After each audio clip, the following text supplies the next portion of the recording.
WNBPA issues statement over the CBA future of Caitlin Clark, Aya Wilson, and others. The WNBA's collective bargaining agreement has almost expired, again.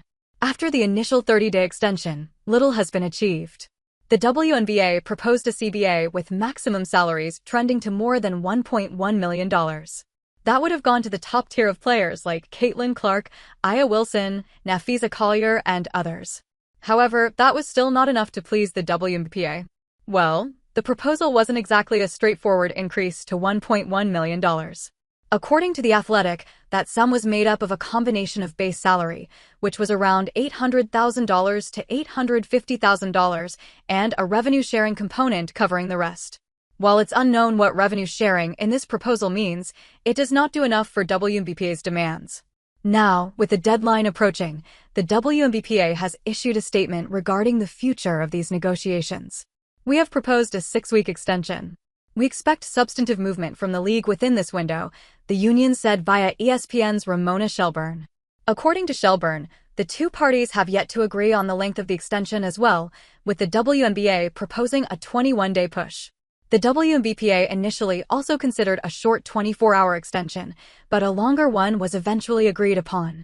The WNBA and WNBPA have agreed to extend the current CBA through January 9, 2026, with either party having the option to terminate the extension with 48 hours advance notice. The WNBA and WNBPA are continuing to work toward a new agreement, the WNBA said. Via Alexa Philippou. Another extension is a good sign, as opposed to what some might think. There is ample precedent for a lengthy CBA negotiation, as this current CBA wasn't agreed upon until January 2020, after months of bargaining through 2019. The NBA's 2011 lockout lasted 5 months, after which a new CBA was agreed upon in December. Fortunately, the WNBA isn't completely shut down yet.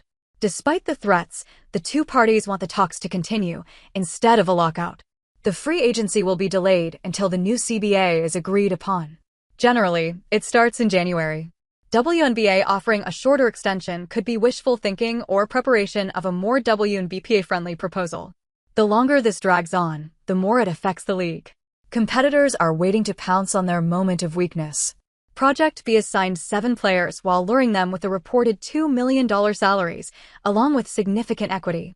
A lot of tailwinds, Project B co-founder and COO Grady Burnett said. Yes, the timing works, and businesses do great when you have tailwinds behind you. And fortunately, we do. Unrivaled Season 2 would be in full flow by the time these negotiations come to a close.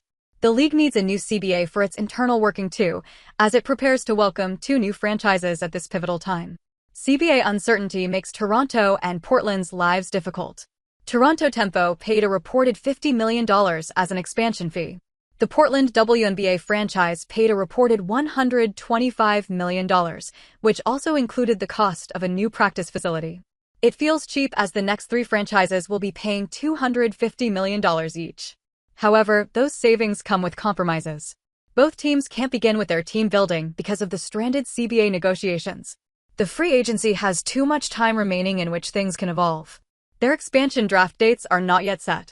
The basic building blocks of the team aren't ready to be built, and the worst part is they can't do anything about it. According to ESPN, both teams are trying to prepare for it. But they're working with more questions than answers.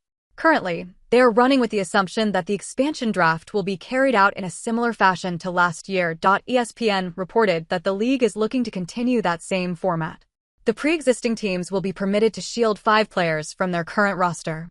To make matters even more murky, the league is already preparing for the worst-case scenario, the expansion draft, free agency, and college draft to all be held between March and the beginning of April. A compressed calendar doesn't just leave them uncooked, it forces first-year staff to make franchise-defining decisions in a matter of weeks, with almost no time to react to who shakes loose in expansion or free agency. Golden State did not face these problems, while Portland will be facing a firestorm of expectations anyway.